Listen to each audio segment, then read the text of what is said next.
पौराणिक युग में शांतनु नामक एक सिद्ध साधु थे। इनकी पत्नी भी एक सिद्ध धर्मपरायण नारी थी।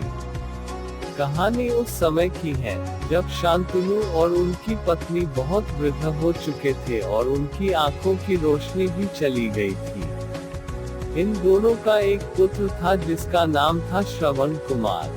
श्रवण कुमार बहुत ही सरल स्वभाव का व्यक्ति था।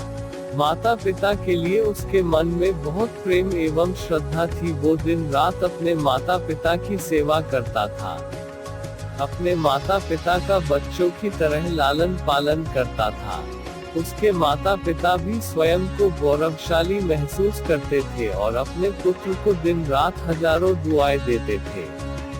कई बार दोनों एक दूसरे से कहते कि हम कितने धन्य हैं कि हमें श्रवण जैसा मातृभक्त पुत्र मिला, जिसने स्वयं के बारे में ना सोचकर अपना पूरा जीवन वृद्ध नेत्रहीन माता पिता की सेवा में लगा दिया।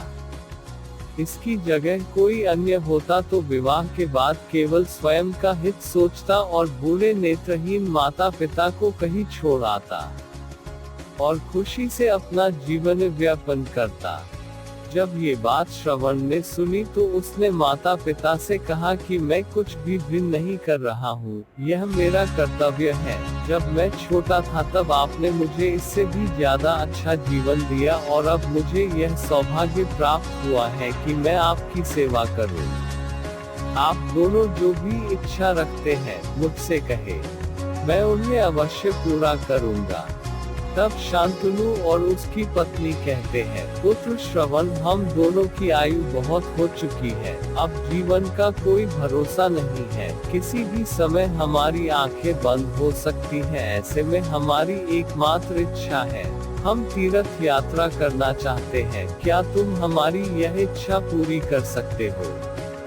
श्रवण कुमार अपने माता पिता के चरणों को पकड़कर अत्यंत प्रसन्नता के साथ कहता है, हाँ पिताश्री, यह तो मेरे लिए परम सौभाग्य की बात होगी कि मैं आप दोनों की इच्छा पूरी करूं। श्रवण अपने माता पिता को तीर्थ करवाने हेतु एक कावड़ तैयार करता है जिसमें एक तरफ शांतनु एवं दूसरी तरफ उनकी पत्नी बैठती है और कावड़ के डंडे को अपने कंधे पर लादकर यात्रा शुरू करता है। उसके हृदय में माता पिता के प्रति इतना स्नेह है कि उसे उस कावड़ का लेश मात्र भी भार नहीं लगता। अपने पुत्र के इस कार्य से माता पिता का मन प्रसन्नता से भर उठता है और वे पूरे रास्ते अपने पुत्र श्रवण को दुआएं देते चलते हैं। तीर्थ करते समय जब वे तीनों अयोध्या नगरी पहुंचते हैं तब माता पिता श्रवण से कहते हैं कि उन्हें प्यास लगी है।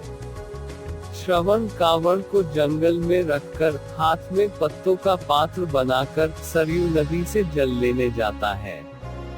उसी समय उस वन में अयोध्या के राजा दशरथ आखेट पर निकले थे और उस घने वन में वह हिरण को शिकार बनाने के लिए उसके पीछा कर रहे थे। तभी उन्हें घने जंगल में झाड़ियों के पार सरयू नदी से पानी के हलचल की आवाज आती है। उस हलचल को हिरण के पानी पीने की आवाज समझकर महाराज दशरथ शिकार के उद्देश्य से तीर चला देते हैं और उस तीर से श्रवण कुमार के हृदय को आघात पहुंचता है, जिससे उसके मुंह से पीड़ा भरी आवाज निकलती है, जिसे सुन दशरथ स्तब्ध रह जाते हैं और उन्हें अनहोनी का एहसास होता है और वे भागकर सरयू नदी के तट पर पहुंचते हैं, जहां वे अपने तीर को श्रवण के हृदय में लगा देख भयभीत हो जाते हैं और उन्हें अपनी भूल का एहसास होता है।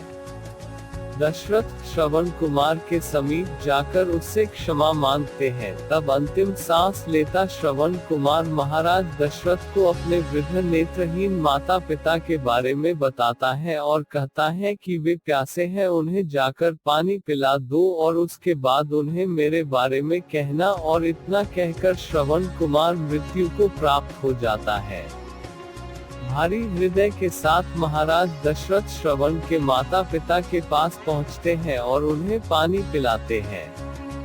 माता पिता आश्चर्य से पूछते हैं उनका पुत्र कहाँ है। वे भले ही नेत्रहीन हो पर वे दोनों अपने पुत्र को आहट से ही समझ लेते थे। माता पिता के प्रश्नों को सुन महाराज दशरथ उनके चरणों में गिर जाते हैं और बीती घटना को विस्तार से कहते हैं। पुत्र की मृत्यु की खबर सुनकर माता पिता रोने लगते हैं और दशरथ से उन्हें अपने पुत्र के पास ले जाने को कहते हैं। महाराज दशरथ कावड़ उठाकर दोनों माता पिता को श्रवण के शरीर के पास ले जाते हैं।